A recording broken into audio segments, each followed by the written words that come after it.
야구를 좋아하시는 분도 있고 좀 야구를 별로 안 좋아하시는 분도 계시죠.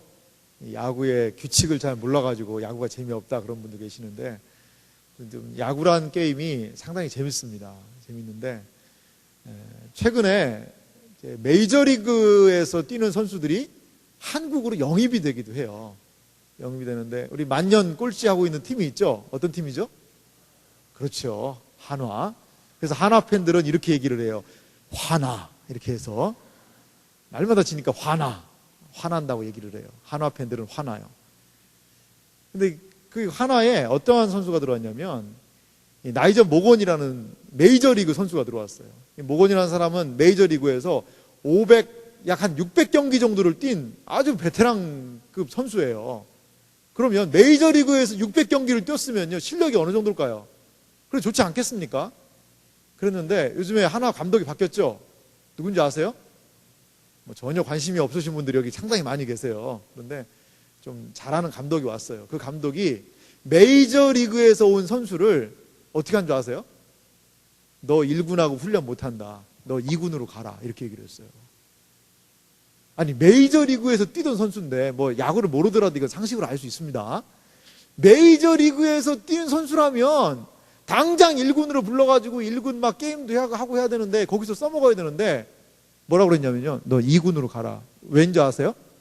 실력이 없어서? 아니에요. 몸이 준비가 안 됐다는 거예요. 가서 몸 만들고 오라는 거예요. 몸 만들고 오라는 거예요. 제가 왜 갑자기 이렇게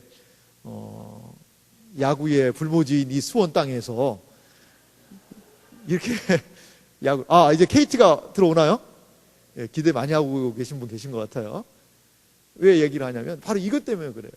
아무리 날고 기는 메이저리그 선수라도 뭐가 안 되면, 기본기가 안 되면, 이 체력이 준비가 안 되면요, 뛸 수가 없는 거예요. 상당히 좀 아이러니하지 않습니까? 제가 예전에 좀 운동을 했는데 그 운동을 해줬던 그 코치 형제가 있었어요. 그 형제가 저한테 아주 재밌는 얘기를 하더라고요. 한국 사람은 무조건 스포츠를 하려고 그런다는 거예요. 그러니까 어떻게 돼요? 무조건 부상당한다는 거예요. 그래서 그 스포츠를 하기 위해서는 맨 처음에 영양이 공급되어야 되고, 그 다음에 근력이 확보가 된 상태에서 그 다음에 이 운동의 가장 절정이 스포츠라는 거죠. 이런 단계로 해야지만 스포츠답게 즐길 수가 있고 다치지가 않지, 그냥 막 축구를 하고 그러면 어떻게 돼요? 형제들 오랜만에 막 축구하면 어때요? 다리가 아파가지고요, 일주일간 고생을 해요. 일주일간. 이 다 그런 영향들이거든요. 마찬가지입니다. 제가 지난 3주간을 통해서 그리스도인은 어떠한 삶을 사는 사람인가, 이걸 대해 설교를 했어요. 첫 번째 뭐였었죠? 자기 부인. 자기 부인. 그 다음에 두 번째는 어떤 것들이었죠? 십자가를 지는 삶. 그리고 마지막 세 번째는요, 이 내세를 묵상하는 것. 이 내세를 묵상하는 그러한 삶에 대해서 이야기를 했어요. 이것이 바로 그리스도인의 삶이다 라고 얘기를 했어요. 그래? 그렇다면 나도 한번 그 그리스도인의 삶을 살고 싶습니다라는 소망이 생겼을 거고 한번 해봤을 거예요. 자기 부인이 잘 돼요, 안 돼요? 안 돼요. 십자가를 지는 삶, 이 세상의 욕망을 포기하고 그리스도를 따르는 삶 잘 돼요, 안 돼요? 잘 안 된다는 거예요. 내세를 묵상하는 것, 현 세계를 바라봐서 이 땅에 있는 것들을 쫓아가기도 급해 죽겠는데 무슨 내세냐? 잘 안 된다는 거예요. 잘 안 된다는 거예요. 그래서 제가 오늘 설교를 준비했던 거예요. 왜? 뭐 때문에? 오늘 설교 제목이 뭐예요?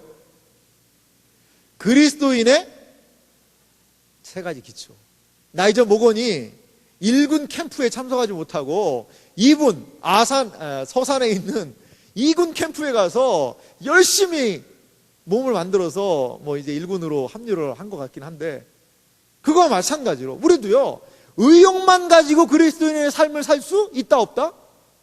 때로 안 되는 거예요. 실패하는 거예요. 그러니까 몸도 안 만든 상태에서 운동하다 다치는 격으로 이런 게 그리스도인의 삶이라니까 한번 해보는 거예요. 근데 안 되는 거예요. 에이, 안 되는 거네. 안 되는 건데 뭘 그렇게 할 수 있다고 그런 거짓말을 하나. 이렇게 돼버린다는 거죠. 이렇게 된다는 거예요.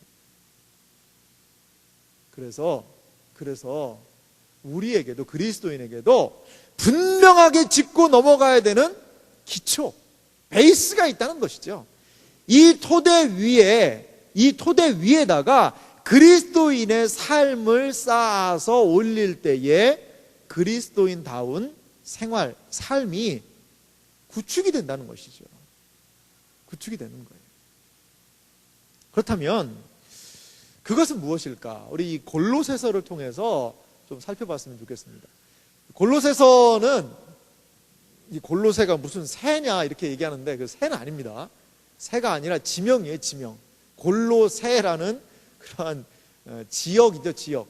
지역에 사도 바울 선생님이 뭐를 한 거예요? 편지를 쓴 거예요, 편지.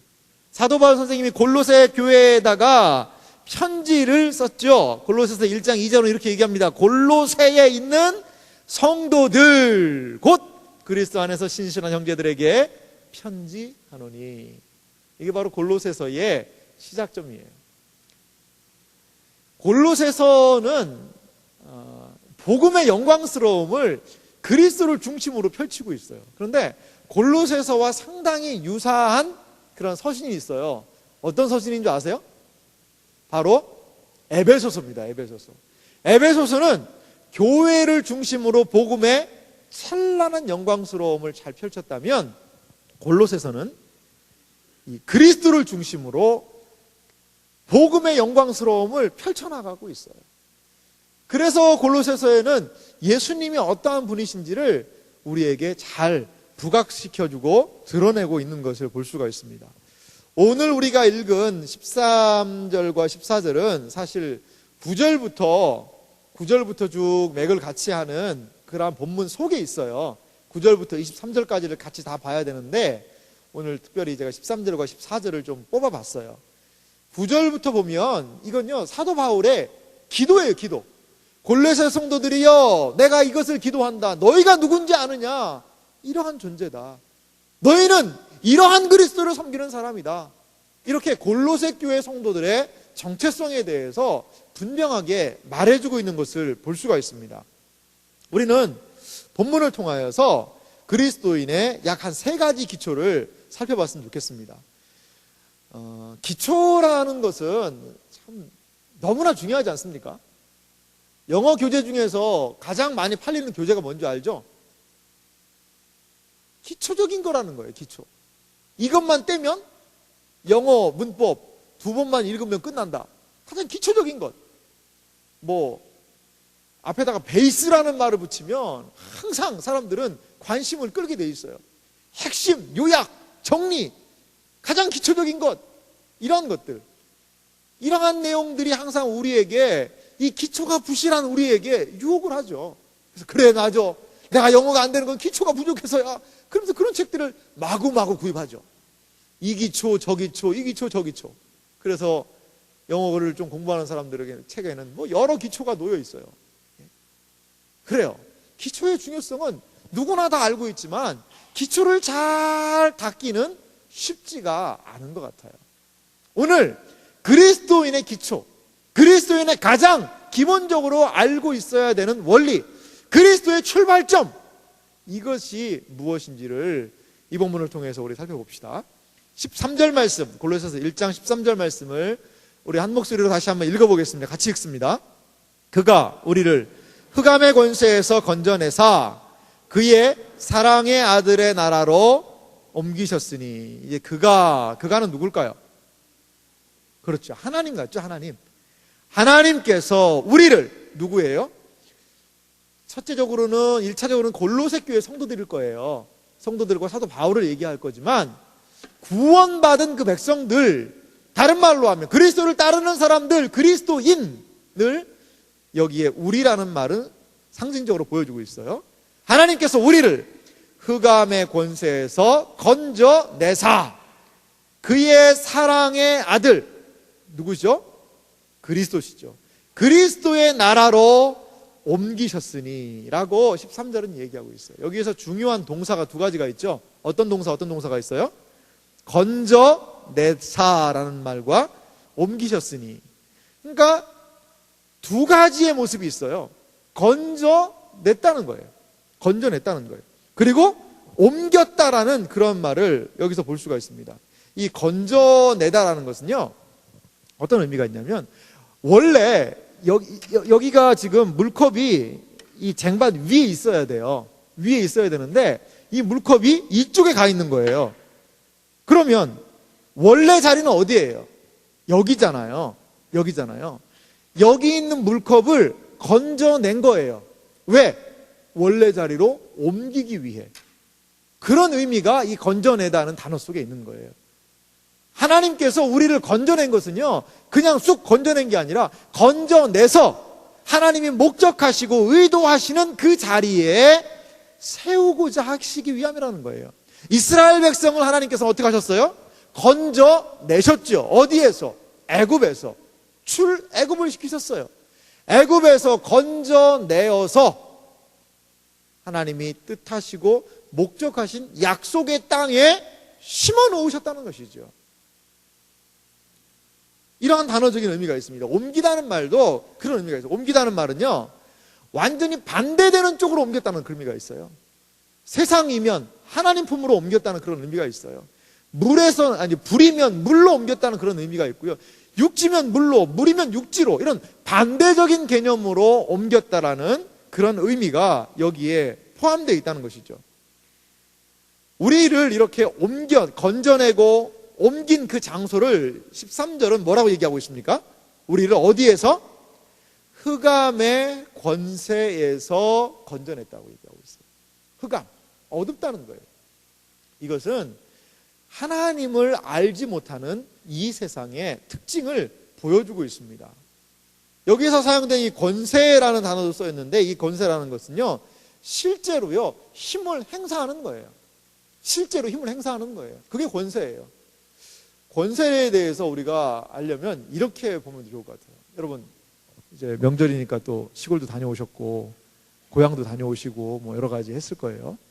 그러면 어디를 가게 돼요? 고속도로를 가게 된단 말이에요. 고속도로가 근데 엄청 막혔잖아요. 엄청 막혔는데 평상시 고속도로를 생각해 보세요.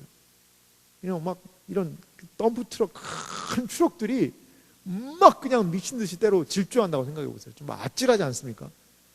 저도요, 운전하다가 그런 차가 옆에 확 지나가면요, 얼마나 그냥 가슴이 덜컹하는지 몰라요. 특별히 막 큰 차 사이에 껴가지고 코너하면서 차들이 이렇게 약간씩 서로 들어와 보세요. 그러면은 가운데 끼면 정말 식은땀이 벌벌 흘립니다. 그 차들이 운전을 또 좀 천천히 하는 게 아니라 막 몰잖아요. 질주하지 않습니까? 그렇게 막 그냥 미친 듯이 질주하던 차가 갑자기 조용하게 정상 속도를 유지하는 건 왜 그래요? 왜 그래요? 왜 그럴까요? 앞에 누가 있는 거예요. 그리고 부르죠. 이렇게 오라고. 보세요. 그 육중한 그 덤프 트럭이 가는데 우리가 아저씨 일로 와봐요 그런다고 아저씨가 눈 하나 깜짝하겠어요? 하지만 경찰 제복을 딱 입고 호루라기를 불고 있고 차고 있고 제복을 입은 경찰이 이렇게 딱 하면 이렇게 오라고, 아니면 삑 하고 이렇게 딱 오라고 그러잖아요. 이 수신호 하나에 그냥 코끼리 같이 등치 크고 막 그냥 먼지를 내면서 달려가던 그 차량이 고분 순한 양이 돼가지고 싹 쓰면서 사실은요 그게 아니고요. 제가 조금 바빠가지고 속도를, 그래서 상당히 비굴해지잖아요 인생이. 그게 뭐예요? 그게 바로 권세라는 거예요. 권세는 힘이 있는 거예요. 힘, 능력이 있는 거예요. 그런데 여기 보니까 뭐가 그런 권세가 있다는 거예요? 흑암의 권세라고 얘기하고 있어요. 이 세상은 어두움의 권세 아래 놓여 있다는 거예요. 이게 바로 이 세상의 모습이라는 것입니다. 어두워서 하나님을 알지 못해요. 구원의 은혜 알지 못해요. 영적인 세계 알지 못해요. 오직 아는 건 뭐예요? 자기 자신이에요. 나예요. 나를 만족시키고 나의 욕구를 채워주는 것, 그것을 위해서 나의 욕망을 채워주는 것, 그것이 전부라고 살아가는 거예요. 하나님에 대해서 무지합니다. 그리고 자기 마음대로 하기 때문에, 자기 뜻대로 하기 때문에 바른 삶에 대해서 알지 못합니다. 이것이 바로 하나님을 알지 못하는 이 세상의 특징이라는 것이죠. 이러한 어둠에 있는 사람들, 어둠에 놓여 있는 그러한 사람들, 우리를 건져냈다는 거예요. 구원이라는 건 바로 이거라는 거예요. 그리스도인 어떤 사람이에요? 바로 이렇게 어두운 세상에서 하나님은 우리 그리스도인을 건져내셨습니다. 그래서 무지하고 알지 못하고 깨닫지 못하던 것, 영적인 세계에서 무지했고 하나님에 대해서 알지 못했던 것들을 그 눈을 열어서 마치 앞을 못 보는 시각장애인이 눈이 띄어지는 것과 같이 하나님에 대한 새로운 세계에 눈뜨게 하셨다는 거예요. 눈뜨게 하셨다는 것이죠. 그래서 그의 사랑의 아들의 나라로 우리를 옮겼다라고 말씀하고 있습니다. 예수님께서는요, 이러한 극명한 대조를 요한복음에 이렇게 말씀하고 계세요. 자막이 있는데 한번 보시겠어요? 같이 읽어보겠습니다. 내가 진실로 너희에게 이르노니 내 말을 듣고 또 나 보내신 이를 믿는 자는 영생을 얻었고 심판에 이르지 아니하나니 사망에서 생명으로 옮겼느니라. 아멘. 그렇습니다. 예수 그리스도를 믿는 그 사람에게는 사망에서 생명으로 옮겼느니라 라고 요한복음 5장에서 말씀하고 계세요. 어둠의 권세에서 그의 사랑하는 아들의 나라로 옮겨진 그 존재, 이것이 바로 우리 그리스도인의 가장 중요한 정체성이라는 거예요. 우리의 소속이 달라졌어요. 이제 우리는 어둠의 권세 아래 놓여있는 사람들이 아니라는 것입니다. 세상은 더 이상 우리를 정죄할 수 없다는 거예요. 그리스도의 보혈의 능력이 우리의 모든 정죄함을 모두 다 치워버리시고 옮겨버리셔서 우리로 하여금 우리의 소속이 그의 사랑하는 아들의 나라, 그의 사랑하는 아들의 이름 안에, 아들의 은혜 속에 우리로 거하게 하신다는 것을 여러분 믿으시기 바랍니다. 이것이 바로 그리스도인의 기초입니다. 그리스도인 어떠한 존재입니까? 우리가 하나님의 아들의 나라로 옮겨지기 위해서 기도합니까? 하나님의 어둠의 권세에 내가 늘 살고 있는데 그 아들의 나라로 어떻게든지 들어가기 위해서 몸부림칩니까? 성경은 그렇게 얘기하지 않습니다. 그가 우리를 흑암의 권세에서 건져내사 그의 사랑의 아들의 나라로 우리를 옮기실 것이다? 옮기고 있는 중이다? No! 아닙니다. 어떻게 한다고요? 옮기셨으니 이미 과거에 일어난 줄 여러분 믿으시기 바랍니다. 예수 그리스도를 믿고 중생을 경험하고 예수 그리스도가 나의 구주인 것을 마음에 고백하는 그 심령은 이미 그 소속이 어둠의 권세 아래서 하나님의 나라로 옮겨진 줄 여러분 믿으시기 바랍니다. 이것을 눈뜬 사람이 바로 그리스도인이에요.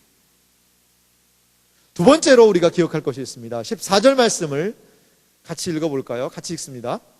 그 아들 안에서 우리가 속량 곧 죄사함을 얻었도다. 그 아들 안에서, 그리스도 안에서 우리가 무엇을 얻었다는 거예요? 속량이라는 단어가 나왔어요. 속량 곧 죄사함을 얻었도다. 그리스도인의 두 번째 기초는 무엇입니까? 그것은 죄사함을 얻었다는 것입니다. 죄사함을 얻었다는 거예요. 이 속량이라는 단어가 여기에 쓰여 있어요. 이게 좀 어려운 단어인데요. 이 속량이라는 것은요, 원어적으로는 이런 의미가 거기에 포함이 되어 있습니다. 노예나 채무자를 위해 대신 배상금을 지불하여서 그를 자유롭게 하는 것, 그것을 일컬고 있어요. 속량이라는 것은. 그러니까 노예였어요. 노예가 있었는데 이거는 그 당시에 경제활동을 하는 이스라엘 나라의 그 사람들의 쓰여졌던 경제 용어입니다. 쉽게 얘기하면. 그런데 속량이라는 단어는 노예에게 값을 지불하는 거예요. 값을 지불하고 노예를 사는 거예요. 한 마음씨 착한 주인이 봤더니 그 막 노예 시장에 노예들이 나와 있어요. 그래서 봤더니 노예가 한 명 있는데 막 울고 난리가 났어요. 왜? 아빠랑 가족이 같이 노예인데 이 아빠는 이 사람한테 팔려가는데 그 사람을 파는 사람이 애들을 안 사겠다는 거예요. 그러니까 애들은 또 딴 데로 팔려 나가야 돼요. 그러니까 막 생이별을 해야 되잖아요. 그런 상황에 한 마음씨 좋은 사람이 그 돈을 주면서 노예 주인한테 내가 이 가족을 다 사겠다. 그래서 돈을 주는 거예요. 이 돈이 뭐예요? 그게 바로 속량이라는 거예요. 속량. 그래서 돈을 줘서 그 노예 가족들을 이렇게 자기 집으로 데려와서 잘 씻기고 먹여준 다음에 이렇게 얘기하는 거예요. 그 노예 증서를 보는데 앞에서 불로 태우는 거죠. 태우고 이제 당신은 노예에서 해방됐습니다. 가족이 가서 앞으로 잘 행복하게 사시기 바랍니다. 이게 바로 속량이라는 거예요. 우리는 죄의 노예의 어둠의 권세 아래서 죄의 노예로 살아갔던, 마귀의 사탄의 노예로 살아갔던 존재들이었는데, 여기 오늘 본문에 얘기하니까 그의 아들 안에서, 다른 말로 하면 그의 아들이 속량하사 우리를, 그 죄값을 지불했다는 것입니다. 지불했다는 거예요. 그래서 이 죄사다, 죄를 속하다는 것은요, 이 석방의 의미도 거기에 포함이 되어 있는데, 죄를 완전하게 말소시켰다라는 의미가 그 안에 포함되어 있습니다. 사도 바울은요, 로마서에서 이러한 동일한 단어를 사용하고 있는데요, 로마서 3장 23절에서부터 24절 말씀을 제가 읽어볼게요. 모든 사람이 죄를 범하였음에 하나님의 영광에 이르지 못하더니 그리스도 예수 안에 있는 속량으로 말미암아 하나님의 은혜로 값없이 의롭다 하심을 얻은 자가 되었느니라. 아멘. 그렇습니다. 우리의 죄가 사해졌다는 거예요. 무엇을 통하여서? 예수 그리스도께서 대신 십자가를 지심으로 인하여서 우리는 죄 용서함을 받았다는 것이죠. 그런데 이제 여기에 조금 우리가 어려움이 있어요. 이 죄사함이라는 거에 좀 어려움이 있는데 뭐냐면, 구원파라는 이단이 있습니다. 여러분 아세요? 구원파. 구원파가 증거하고 있는 교리는 상당히 달콤합니다. 뭐냐? 예수를 믿을 때 죄가 용서를 되는데 어떻게 용서가 된다는 거예요? 과거의 죄와 현재의 죄와 미래에 지을 죄까지 한꺼번에 싸잡아서 몽땅 용서를 받았다는 것이죠. 그러니까 이제 예수를 믿은 사람은 어떻게 할 수 있어요? 어떻게 하면 돼요? 어떻게 살아도 돼요?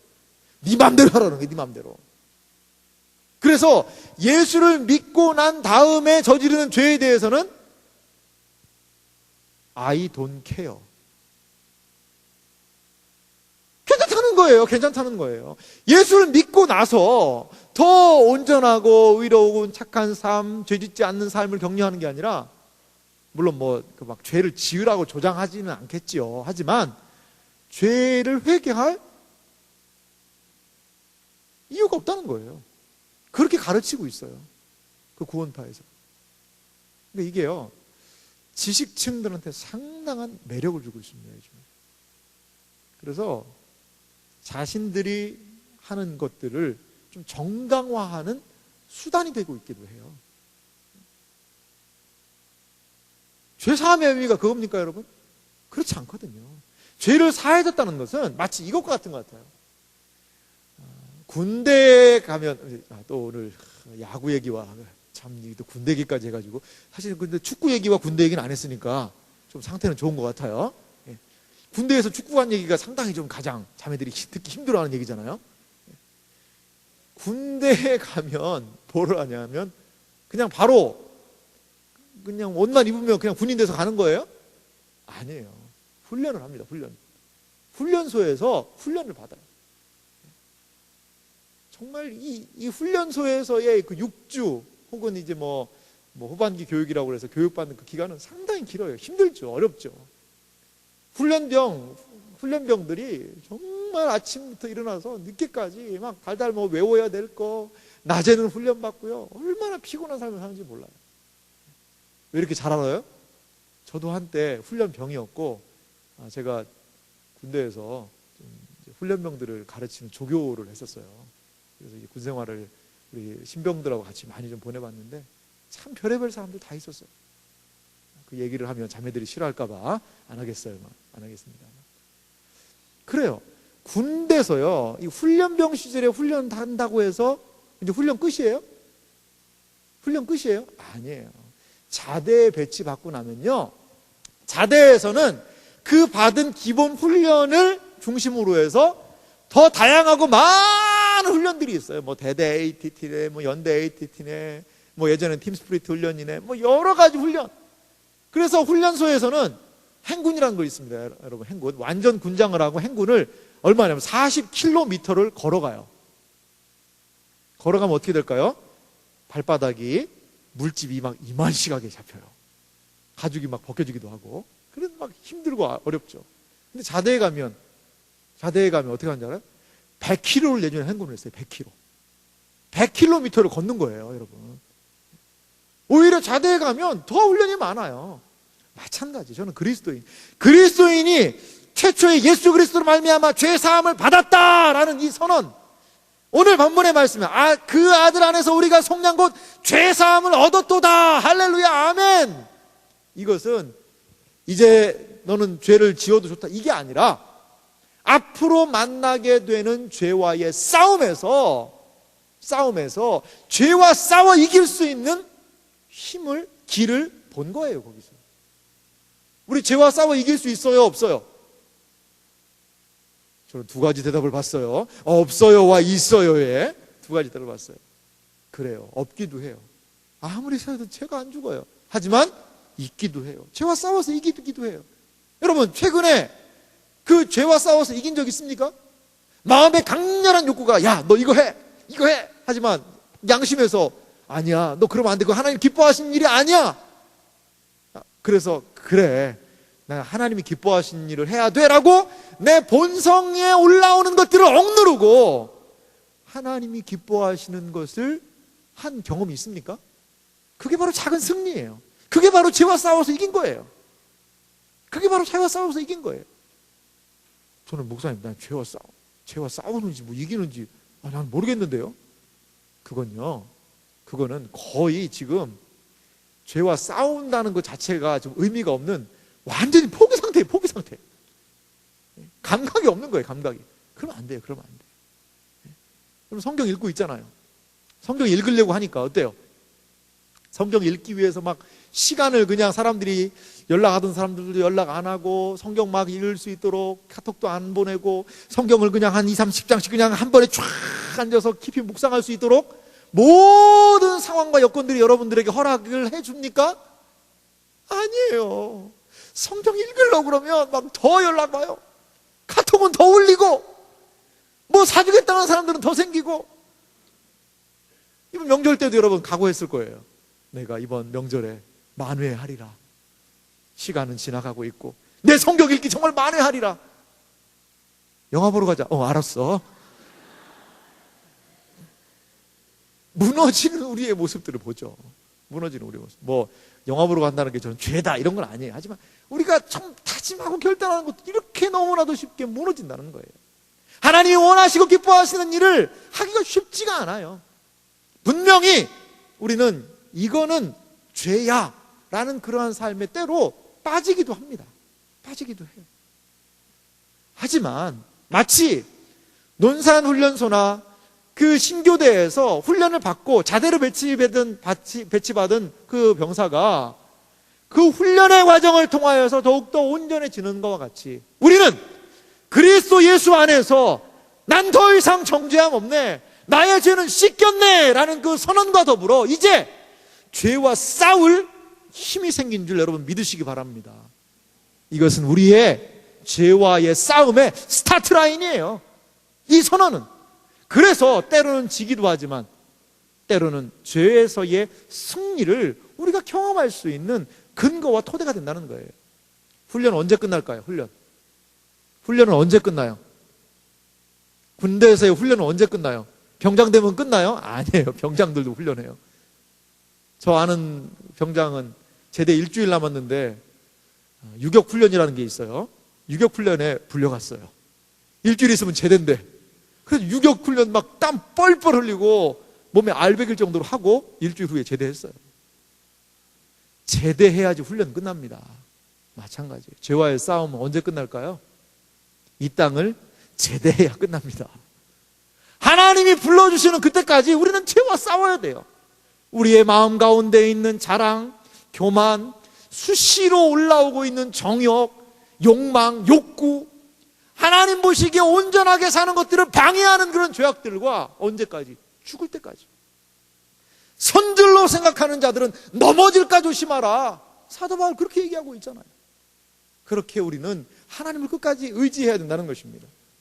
그래서 히브리서 기자는요, 죄와 싸우는 신자에 대해서 이렇게 12장에 권면하고 있습니다. 같이 한번 읽어봅시다.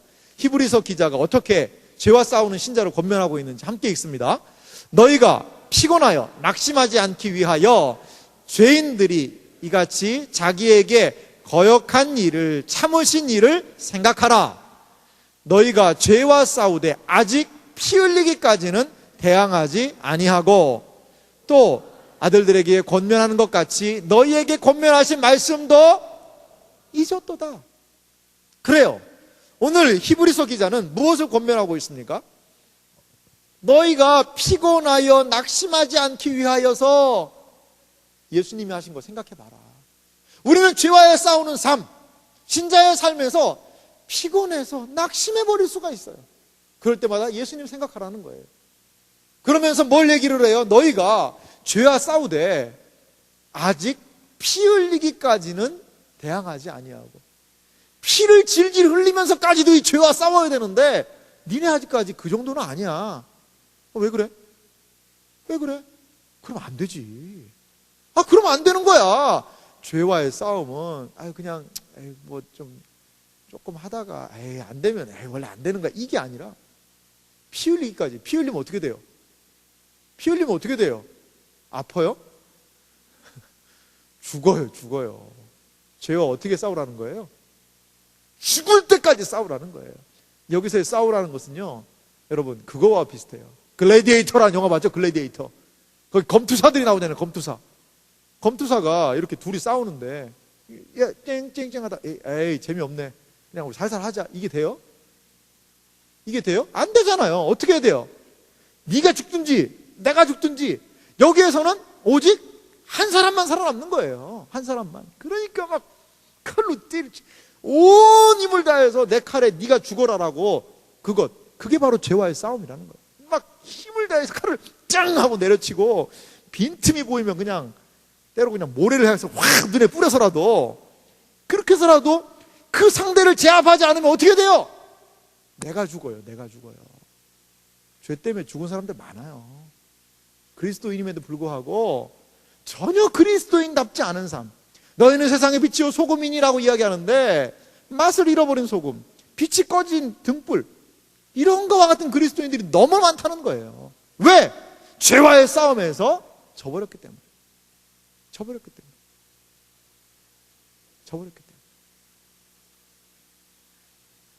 우리에게 그리스도인의 기초를 놓아주시는 것이 있어요. 이러한 삶을 가능하도록 우리 주님께서 이 죄와의 싸움에서 승리하셨습니다.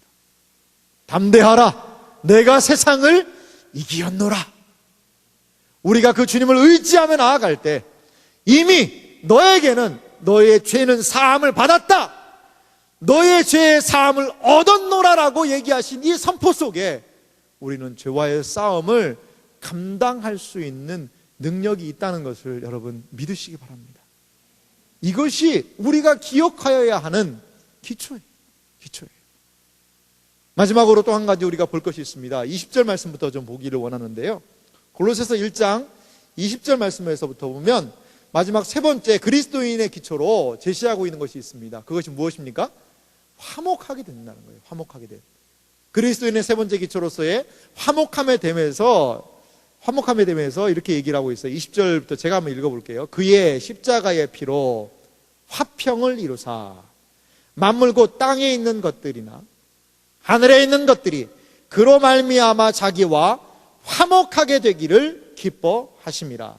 그러니까 십자가로 화평을 이루어서 화목하게 되기를 기뻐했다는 것이죠. 21절 말합니다. 전에 악한 행실로 멀리 떠나 마음으로 원수가 되었던 너희를 이제는 그의 육체의 죽음으로 말미암아 화목하게 하사. 그렇습니다. 그 그리스도의 육체의 죽음으로 인하여서 우리에게 오게 된 것은 화목이라는 것입니다. 화목. 죄가 가져온 게 있어요. 죄는요, 사람에게 무엇을 심어주는 줄 아세요? 죄는 결코 중립적이지 않습니다. 중립적이지 않아요. 죄는요, 그 마음 속에 하나님에 대한 무엇을 심어주냐면 적대감을 심어줘요. 적대감. 하나님에 대한 적대감을 심어주는 거예요. 하나님이 그냥 미운 거예요. 싫은 거예요. 예수님 안 믿는 사람들은, 아니 보세요 여러분, 안티기독교 그 사람들이 이야기하는 거 얘기 들어보고 그러면 이 그리스도인들에 대해서 이 혐오가 도를 넘어가고 있거든요. 도를 넘어가고 있어요. 아니 그런데 글쎄 모르겠어요. 교회에서 뭔 상처를 받아서 그렇게 나가서 안티기독교가 됐는지 뭐 있는지는 모르겠지만 이 근본 자체가 이 속에서부터 분노를 가지고 있다는 거예요. 그것이 바로 죄의 정체예요. 죄의 정체. 죄는요, 하나님에 대한 적개심을 가지고 있어요.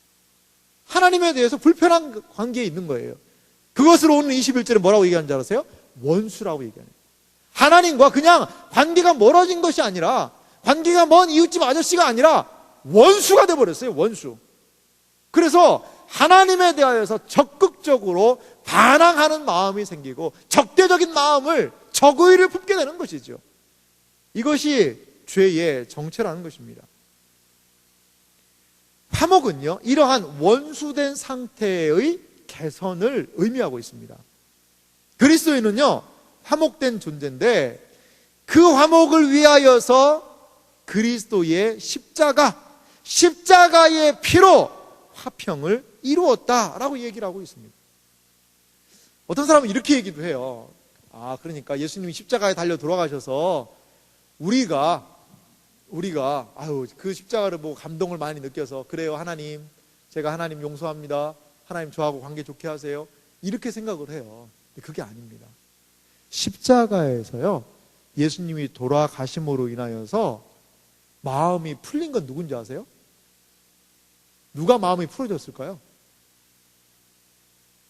우리의 인간의 마음이 풀어진 것이 아니라 하나님의 마음이 풀어지신 거예요. 어떤 측면에서. 이게 참 어려운 말이에요. 십자가가 하나님의 마음이 풀어지다? 이게 무슨 뜻일까요? 죄의 삭은 사망이다, 이 규칙을, 이 룰을 정하신 게 누구예요? 마귀예요? 하나님이에요. 죄를 저질렀으면 어떻게 돼야 돼요? 죽어야 돼요. 죄에 대해서 인간은 늘 하나님을 향한 적개심을 가지고 있다고요. 그런데 이러한 인간의 모든 죄를 대신해서 누군가 죽어야 되거든요. 자기가 죽든가. 그래서 예수님이 십자가에 달려 돌아가심으로 인하여서 인간이 그 적개심을 가지고 있는 그 부분에 대한 하나님의 그 마음을 푸는 거예요. 하나님께서 그 요구하시는 그것들을 십자가를 인하여서 만족을 시키는 거예요. 죄의 삭은 사망이다 라는 이 명제에, 이 진리를 그리스도께서 십자가를 지심으로, 그렇지, 죄의 삭은 사망인데 그리스도가 죽었다. 누구를? 인간을 대신해서. 그래서 하나님의 진노하심이 풀리는 거예요. 그래서 십자가를 뭐라고 얘기해요? 저주라고 얘기하는 거예요. 그래서 십자가를 뭐라고 그러는 거예요? 진노라고 그러는 거예요. 하나님의 진노가 십자가에서 임한 거예요. 십자가로 인하여서 하나님은 그 진노를 푸심으로 그 마음이 유화되셨다라고 얘기를 해요. 풀리신 거예요. 그래서 하나님이 인간과 그리스도로 말미암아 온전한 관계를 누리게 됐다는 것이죠. 누리게 됐다는 거예요. 우리에게 온 화평은 이렇게 그리스도로 인하여서 하나님의 진노하심이 누그러지셨고, 그리고 이제 그 그리스도를 믿는 사람들의 죄를 제거하셔서, 적개심을 제거해서 하나님의 보좌 앞으로 나아가게 하는 거예요. 우리 찬양하잖아요. 보혈을 지나 하나님 품으로. 보혈을 지나 한 걸음씩 나아가네. 누구에게? 하나님께로. 이것이 바로 화목함, 화평함의 모습이라는 것입니다. 에베소서 2장 16절은 이 화목에 대해서 이렇게 얘기하고 있습니다. 또 십자가로 이 둘이라는 것은 유대인과 유대인과 이방인을 얘기하는데요. 이 모든 사람들이 한 몸으로 하나님과 화목하게 하려 함이라. 무엇으로 인하여서? 십자가로. 그래서 원수된 것을 십자가로 소멸하시고, 원수된 것, 죄악된 것을 십자가로 소멸하셔서 유대인과 이방인 모두가 하나님과 화목한 관계가 되게 했다고 에베소서는 우리에게 말씀하고 있습니다. 제가 말씀드린 이 세 가지, 이것이 그리스도인의 가장 중요한 기본이 되는 부분이에요. 우리는 하나님과 화목하기 위하여서 기도하고, 화목하기 위하여서 성경 보고, 화목하기 위하여서 예배드리는 것이 아니라는 것입니다. 이미 우리에게 주어진 그 아들의 나라로 옮기심, 사죄함과 그리고 하나님과의 화목은 이미 우리에게 이루어진 것이라는 거예요. 이 기초 위에다가 우리는 자기를 부인하고 자기 십자가를 지고 내세를 묵상하며 그리스도인다운 삶을 세울 수가 있다는 것을 여러분 기억하시기 바랍니다. 이게 바른 거예요. 이게 바른 거예요. 왜 여러분 넘어집니까? 왜 그리스도인답게 살려고 해도 잘 안 돼요? 이 기초가 부실하기 때문에 그래요. 여러분의 소속이 어딘지 명확하게 하시기 바라요. 여러분의 존재가, 여러분들이 과연 어떠한 존재가 되었는지를, 그리스도로 말미암아 죄와 어떤 관계를 갖게 되었는지를 기억하시기 바라요. 그리고 또한 여러분들이 하나님과의 어떠한 관계에 놓여 있는지를 생각하시라는 거예요. 하나님과 화목한 존재가 우리 되었어요. 그러면 이제 의문이 드시는 분도 계실 거야. 목사님, 저는 아무리 봐도 하나님과 화목이 안 된 것 같은데요. 나는 뭐 기도해도, 뭐 찬양을 해도 누구는 눈물도 흘리고 하는데, 뭐 나는 뭐 전혀 하나님에 대해서 반응이 잘 없는데요. 그럼 둘 중에 하나예요. 첫 번째, 아직까지 거듭나지 못한 사람이 있을 수 있어요. 그 사람은 거듭남을 위해서 기도해야 돼요. 그런데 저는 예수님 믿어요. 제 가운데 확신이 있습니다. 그럼에도 불구하고 그렇다면 이렇게 우리 생각해 볼 수 있어요. 고3을 생각해보세요. 고3. 어떤 딸이 있었어요. 고3 딸인데 이 고3 딸은 엄청 까칠해요. 아니요, 어느 정도 까칠하냐면 극세사 까칠이에요. 극세사 까칠. 막 엄마랑 뭐 조금만 해서, 엄마 양발 뒤꿈치 2cm가 때가 안 빠졌잖아, 막 그러면서 막 양발 확 집어던지고, 이게 반찬이야? 왜 아침에 조기와 고등어가 올라왔는데 삼치가 안 올라온 거야? 그러면서 막 그냥 안 먹겠다고 막 날리고. 그러니까 엄마도 막 열받아가지고, 네가 지금 뭐 지금 따질 때냐? 막 그러고 막 대판거리 싸웠어요. 나가 그러고, 나 그렇지 않아도 나 나갈 생각이야. 호적에서 파버려, 막 그러고 막 얘기를 해요. 그래서 아침에 문 꽉 닫고 나가버렸어요. 옆집에는 고3 여자애가 있는데 아침에 조용히 일어나서, 왜 조용히 일어나요? 엄마 깰까봐. 그래서 어젯밤에 했던 그 밥 다 해서 조시락 이렇게 싸고 있고, 그래가지고 막 싸고 자기 세수하고 해서 거기다 편지 쓰는 거야. 엄마 너무 힘들게 자는 것 같아서 내가 이제 가려고 그래. 엄마 사랑해. 난 엄마가 있는 거죠. 엄마의 코 고는 소리까지도 아름다워. 그러면서 편지 예쁘게 써서 나가려는 차에 엄마가 부시 폭탄 맞은 머리로 일어나가지고, 너 어디가? 그랬더니 학교. 그랬더니 너 도시락은 쌌어. 그러니까 미안해. 그러면서 그냥 두 모녀가 끌어안고 그날도 울었어요. 서로에 대한 사랑을 확인하면서, 엄마 갔다 올게. 그래 잘 갔다 와. 그러면서 그냥 우리 딸, 사랑하는 우리 딸. 자, 보세요. 둘 다 호적 등본을 떼어봅시다. 이 집이나 이 집이나 떼면, 이 뭐 호적 파가라고 그런 집도 호적 등본 딱 떼면 호적을 파갈 수가 있어요? 시집 가면 파가지. 시집 가면. 시집 안 간 이상 거기 어때요? 호적에 그 딸 이름 있을 거예요.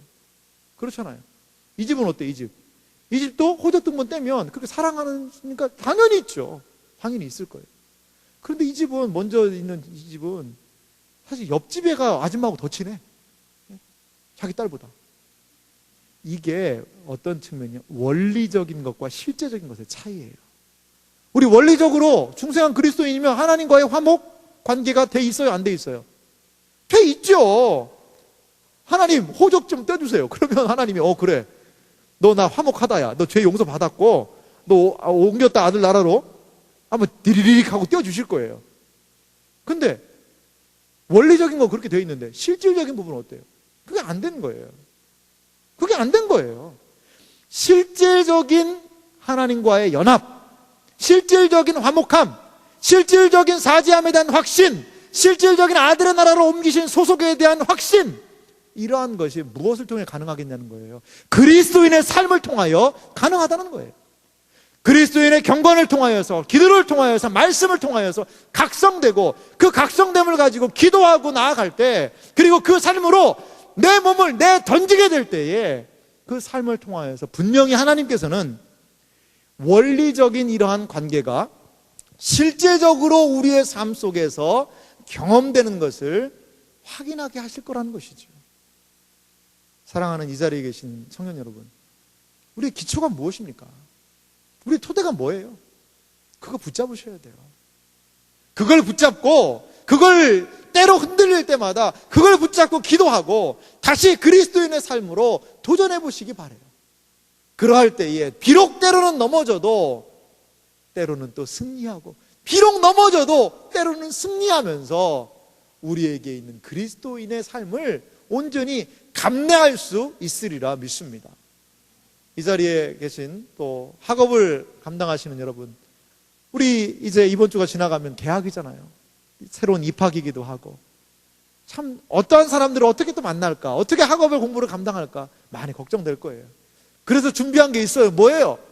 내일부터 해서 월화수 우리 새벽에 모여서 그렇게 불안한 심령들, 그리스도인으로서 살기가 조금은 좀 어려움을 느끼는 그 사람들을 위해서 뭘 준비했어요? 기도회 준비했다는 거예요. 기도회. 기도도 안 하고, 그것도 안 하고서는 뭐 잘 안 되네, 그러면 안 돼요. 내일 아침에 뭐 간식도 주죠? 네, 주는 걸로 알고 있어요. 그래서 같이 기도하자고요. 말씀 보고 정말 기도하면서 한 학기를 하나님께 좀 의탁하고, 우리의 직장 생활을 좀 하나님께 의탁하고 그리스도인다운 삶을 살 수 있도록 도와달라고 기도할 때, 우리 오늘 본문에서 이야기하고 있는 이러한 삶이 확인되어지고 그 위에 그리스도인의 아름다운 삶을 건축할 수 있지 않겠습니까? 우리가 모두 이러한 그리스도인으로서의 온전한 토대 위에 그리스도인의 삶을 쌓아가는 여러분들이 되시기를 주님의 이름으로 축원합니다. 기도합시다. 이 시간 우리 같이 기도하겠습니다. 여러분의 토대는 뭡니까? 어떤 토대 위에다가 집을 쌓느냐에 따라서 성경은 극명한 차이가 있다고 얘기를 해요. 반석 위에 세운 사람과 모래 위에 세운 사람의 차이가 분명히 있다고 얘기하고 있습니다. 반석 위에 세운 사람은 무너지지 않습니다. 하지만 모래 위에 토대가 있다면 무너질 수밖에 없다는 거예요. 우리의 반석이신 그리스도의 이 놀라운 행동 위에 우리의 신앙의 토대, 그리스도인의 토대를 쌓는 여러분들이 되시길 바랍니다. 말씀 생각하면서 같이 결단하며 기도합시다.